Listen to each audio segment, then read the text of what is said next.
Okay. This is more or less going to be a 231 rebuild and just kind of spew out things I've noticed about these things over the years.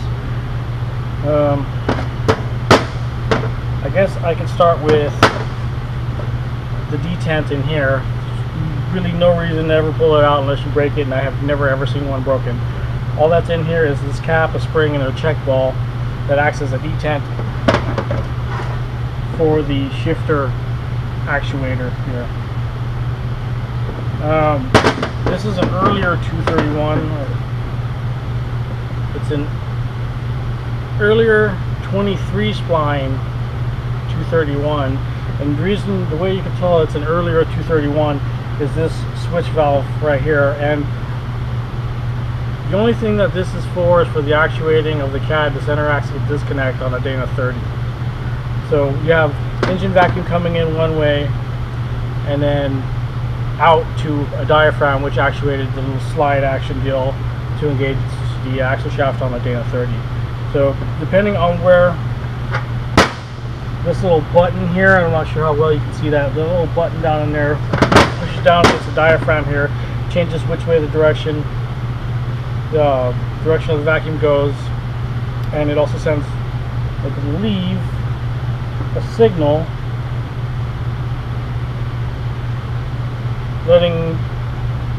that'll basically end up turning on a light in your dash. That's how you can tell if you have an earlier 231 front half. Is this guy alone right here. All it is a vacuum valve. You don't need to cover this up like the previous owner had. If you're not using it, you can pull it out, put a plug in there. I say just leave it alone. And also, I don't know if you can see it right there, but it has two settings, on and off. You're in two-wheel drive or you're four-wheel drive. You know, it doesn't matter if you're low or high. You know what I mean?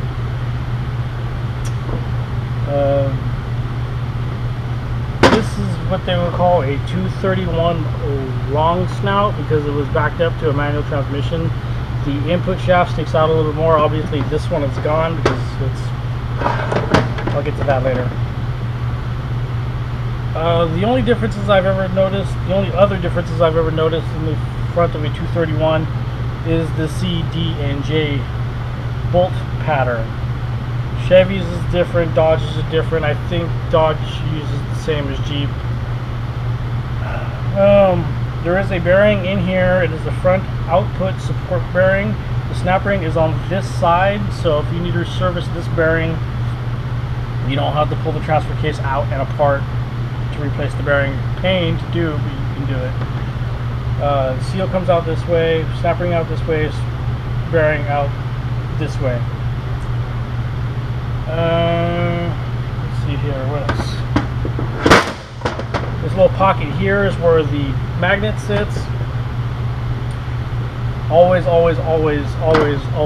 put the magnet back in. I have never had to, but this ring gear can come out via this snapper right here. I've never tried to take it out. I've never had a reason to take it out, so I left well enough alone. Why poke the bear if you don't have to, right? This is the shaft you change out when you're putting in an SYE. The factory, this is the rear section here, this is the front section. This is where the yoke goes in place of the slip joint when you put in an SYE. Basically kind of like that right there. Some of the older 231s have a bearing set here, so when you pull this off, I've only ever seen them with a cage. I don't know if there's any other kind in there, or they have no bearings at all. It's just I guess like a friction type bearing. But yeah, this is the older stuff right here. This is an aftermarket SYE output shaft. The reason I pulled this case apart in particular was to swap out the input shaft.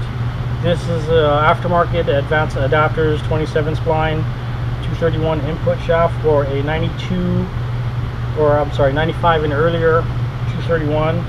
They were saying that the pitch on these gears changes after 92. I think that's what he said. If I'm speaking out of turn, I apologize. I didn't mean to make a liar out of myself. You don't have to do this, but I like to put a little bit of grease in there after I clean this thing. I have about 2.5 hours into cleaning all of this to the point where I'm happy enough with it to reassemble. Better your prep job, higher quality the end product is going to be, without a doubt. So the more time you spend cleaning and prepping and all this fine detail work, you know, getting all the dust out and the excess RTV out of here, and you know, all the, I don't know what it is, the black film that develops on the inside of these things, you know, after they've been run for quite some time. You know, the more effort and the more you care about doing the job, the better it's going to end up being for you, because it's not going to come back, and the customer, because you got something that is like totally rad and you gave a shit when you were putting it back together for them. I'm going to go ahead and shove this input shaft in here. Sometimes they fall right in, sometimes you got to wrestle with them a little bit. You're going to watch me kind of fumble my way around here. I might skip a couple scenes here and there just because I ended up fuggling around with something for so long. So, without further ado, I will take this bad boy. Oh, you know what? One more thing too. To change the input shaft, you don't have to replace the planetary gear set. This is a factory planetary gear set, or at least I believe it is. And the way you can tell is because of the 3 pinion gears, one right here, one right here, one right here, one right here. So the Dodge one has 6 planetary gears versus the 3 that this Jeep 231 has. There is 2 thrust washers under here, so you take the snap ring out, you take this ring out, there's a thrust washer right there, then you pull the input shaft out and there's another thrust washer down in there. Put them back.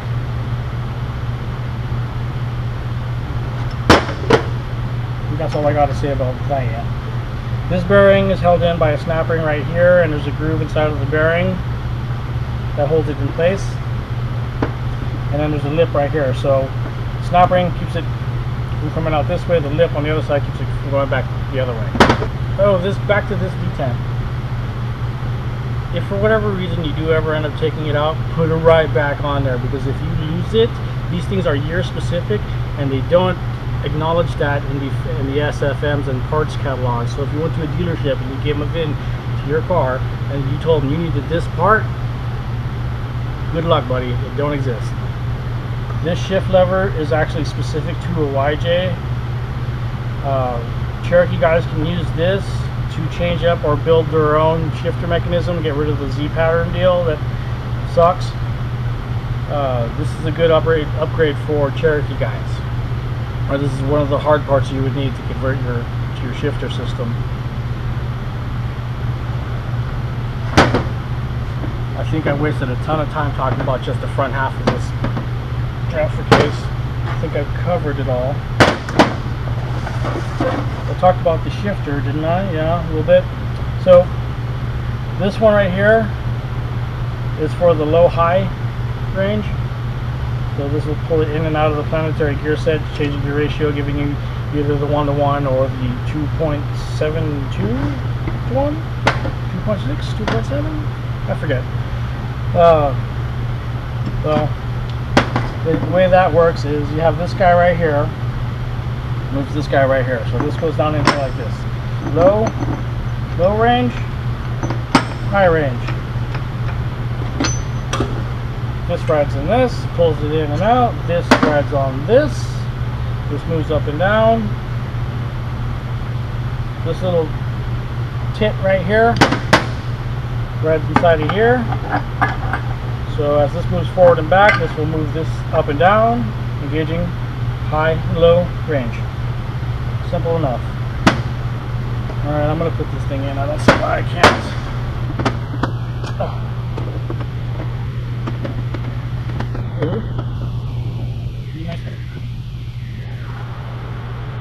Move, friend. This stuff is absolutely phenomenal. And this guy doesn't give me anything to point out to you, or give me anything. I just love the product. Pretty sure you would too, tried it. This stuff in particular is a general lubricant used for so many different things. There we go. Okay.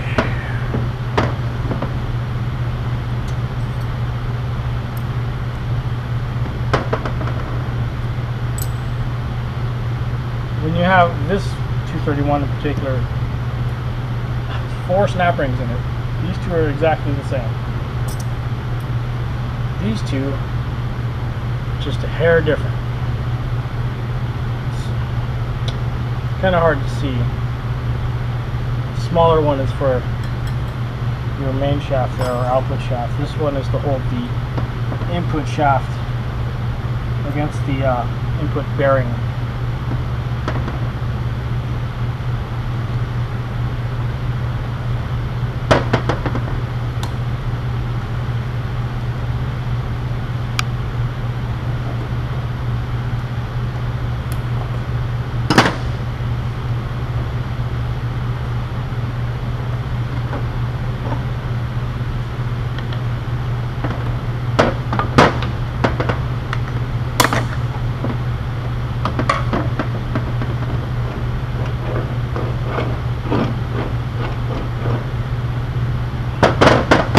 There you go.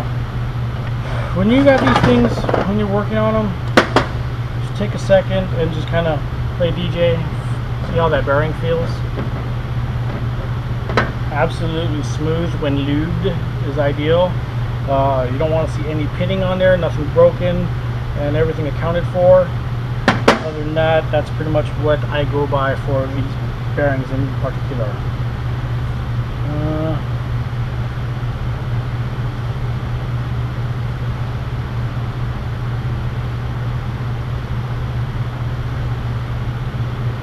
This is a Timken double mechanical seal. I'm not sure if you can see that in there, but there's a spring on this side and there's a spring on that side. I know in Chevys there was a little bit of a problem where this seal would fail and the transmission fluid would just start drowning the transfer case, and that nobody would really notice until after the transmission had burned down. This seal can keep that from happening, and if you know anything about how these things go together, you know that this is the very last seal that you get to when you're pulling your transfer case out. So I think it's worth the extra $1. That will add security. It's $1. I mean, why wouldn't you do it, right? Okay, one thing you do need to watch out for .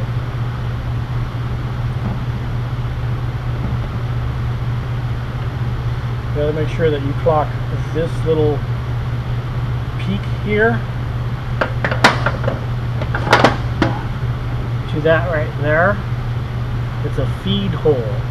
Oil gets thrown from the ring and pinion set through the hole down into here, and it dribbles on to the bearing and then feeds back through. So it just kind of keeps going, keeps everything lubed, nice and happy.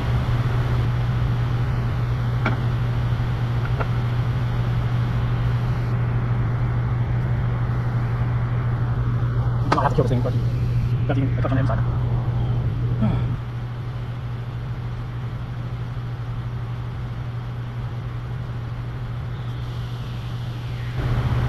Okay, once again, lube makes things happy. It's just to help the seal right over the input. And don't forget, that lines up with that. So that means that this is up.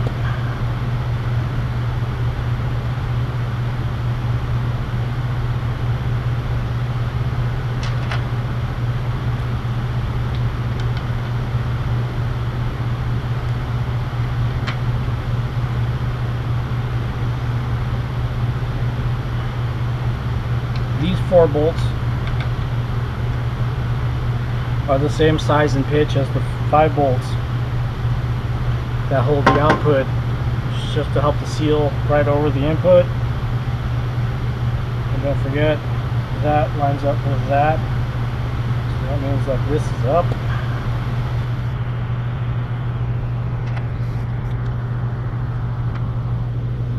These 4 bolts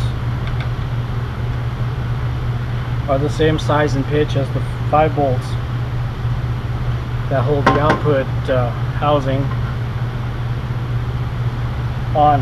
Of course, this is a SYE style output.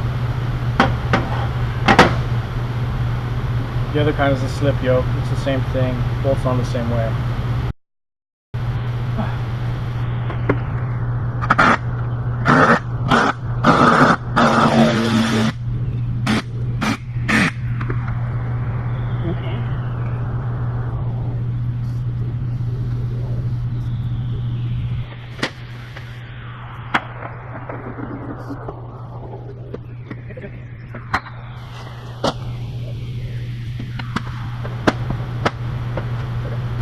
When you're building these things, or when you pull them apart and you're inspecting them,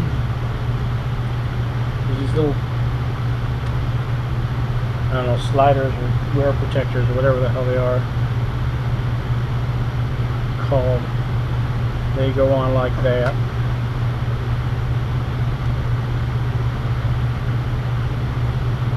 So if there's grooves in them, I like to replace them. This one just has a mark in there, you can't really feel it. But if there's a groove in these, just replace them. They're very inexpensive. No, don't just flip them over and reuse the other side. That don't work that way. Those, I believe, are even available through the dealer still.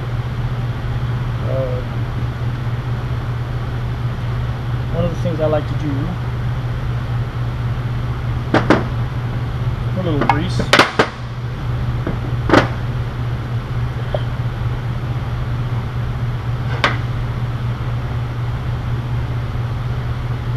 All that really does is just help it stay together while you're fiddle farting with it.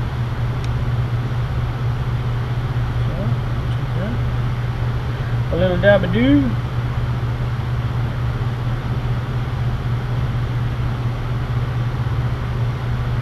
Put that guy like that.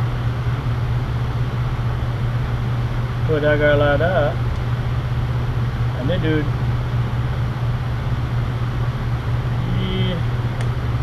Goes there, just like that.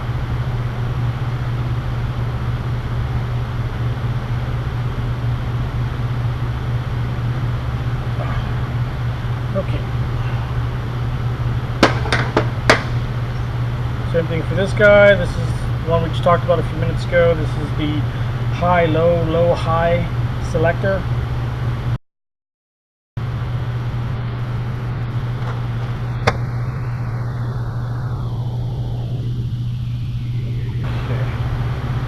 So, same thing as the other selector, the 2-4 selector. This is the high-low selector, and this is what gets you in and out of low and high gear, 1-to-1 and whatever your low range is. And then this is the one that selects 2-wheel drive and 4-wheel drive. So here's a cool little tech tip for you. If you're out on the trail and your shit keeps popping out of 4-wheel drive, keeps popping into 2 or neutral, most likely has something to do with this.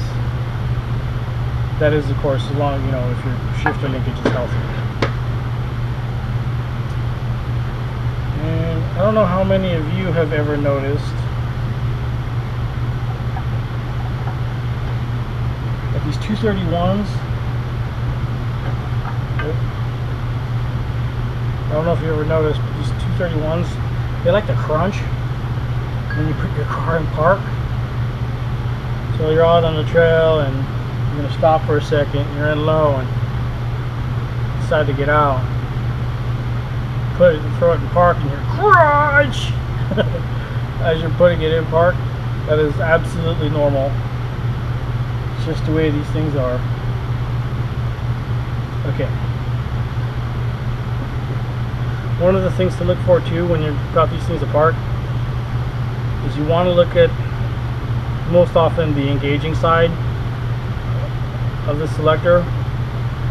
You want to look for a little wear mark at the edge of the tooth here, and that's just the wear and tear from going in and going in, selecting high and low range. This one's got a little bit of a mark in it, and it's definitely there, but I don't think it's bad enough necessitating a replacement, so I'm going to run it.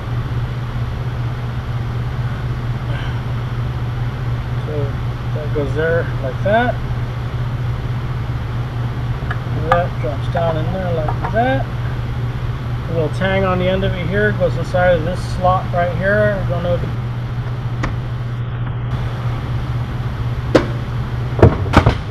Oopsie.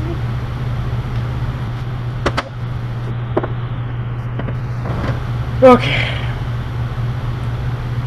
We'll get to the...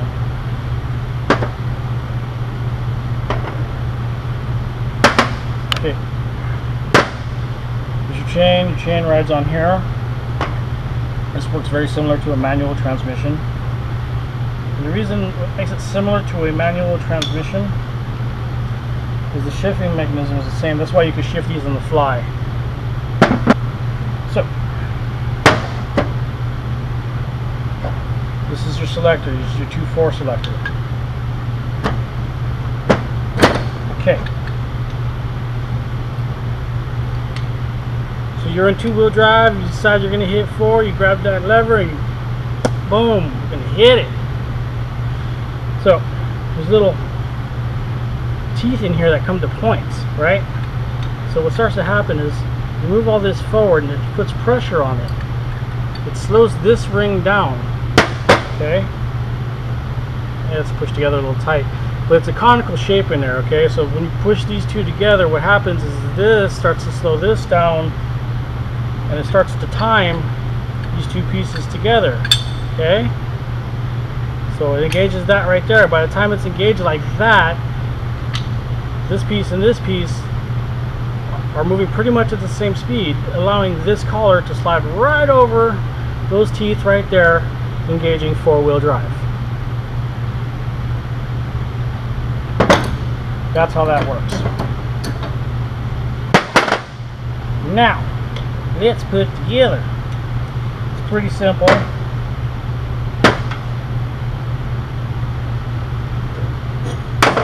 So that's the conical shape. You can tell this is a pretty good shape. It still has the grooves in there. It's all the teeth are still pretty pointy. It doesn't look like it's been treated too hard. Same thing for this guy right here. I mean, I think I've seen one worn out. I mean, typically you blow these transfer cases in half before this ever takes a dump on you. Anyway, so it's pretty simple how these things go together. You have this ring right here, right? You want these little spring-loaded guys on the outside, okay? And the reason you can tell is because, see that right there? There we go. And you take this as an assembly, okay?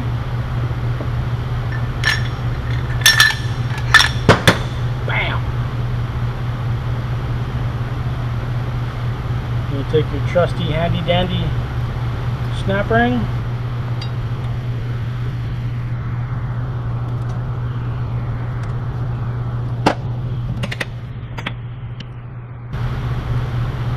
There it is.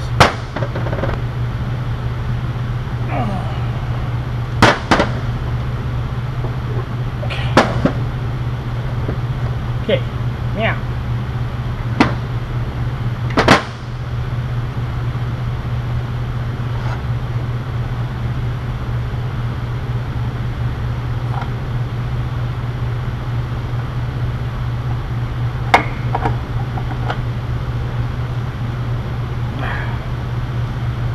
alright, now you want to look at super hard.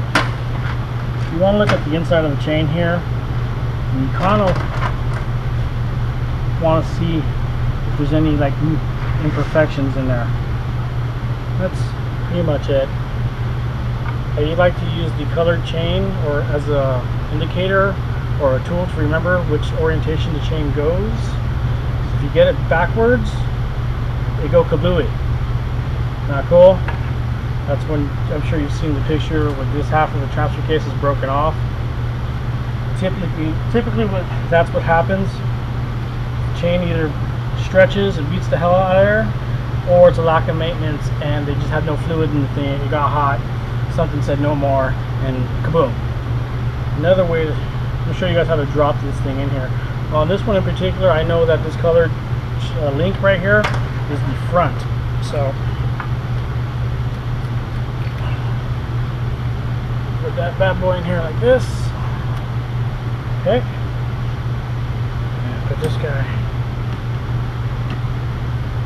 on here like that. And this whole thing kind of drops in at once.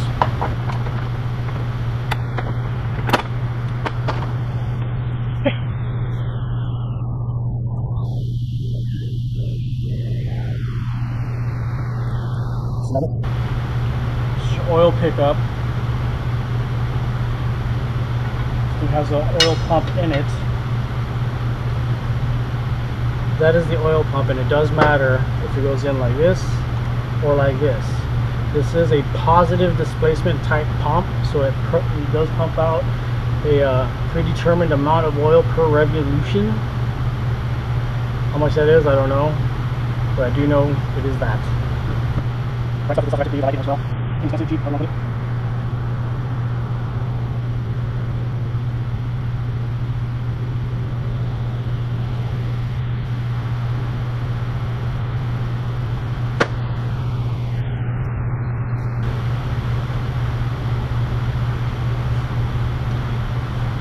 There are two slots, one right here and one right here. So when you're taking it apart, so you can shove your screwdriver right here and pop one in. Same thing on the other side, pop.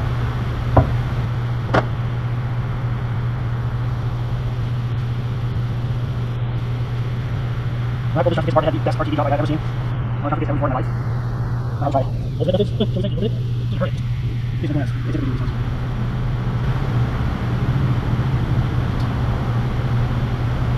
Don't forget the spring too, it gives you a little bit of feedback when you're shifting it.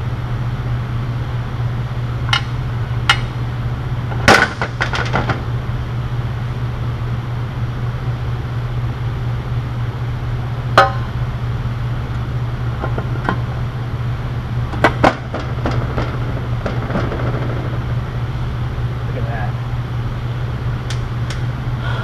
Okay, 8 bolts. Doesn't matter where they go, they're all the same.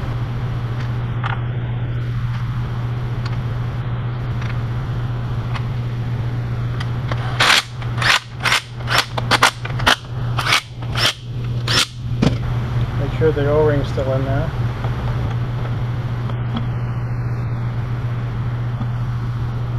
Okay.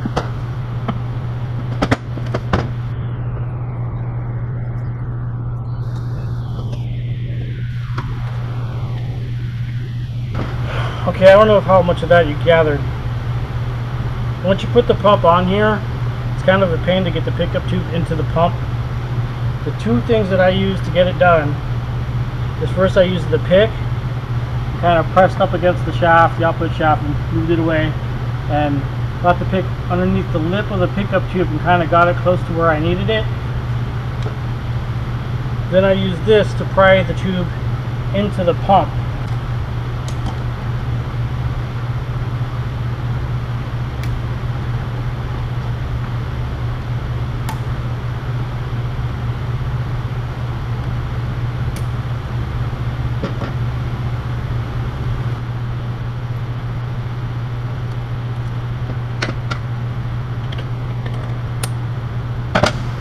Ta-da!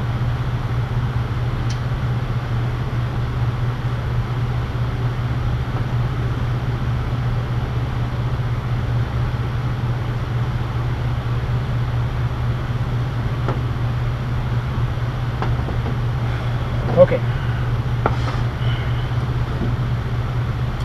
These fingers or toes or whatever the hell you want to call them,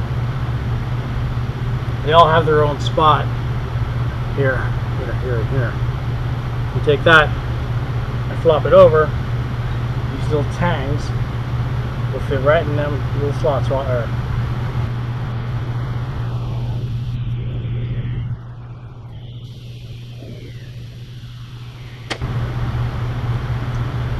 want to leave this space open here for this drain back here. That way it gives it a chance, it gives any fluid caught back here to drain back into the system and get recirculated throughout.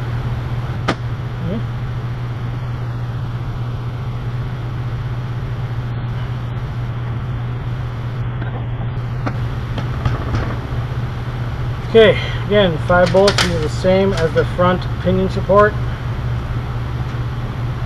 This one's for the Speedo. So, 1.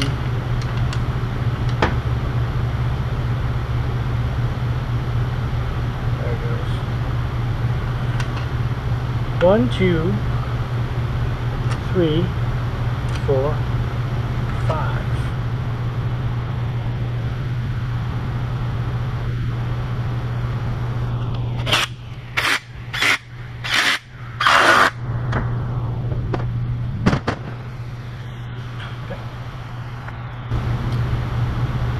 When you're putting these guys in, if you can tell, it's on an eccentric. So after you put the assembly in here, it's the way that I do it.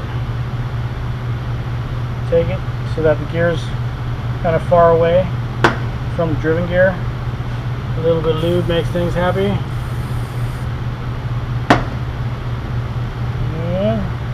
Block it so it's pulled away. Got in there. Should not be so hard to get in.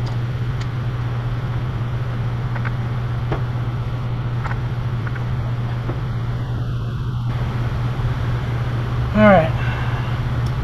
You can take the hold down clamp and use it as a tool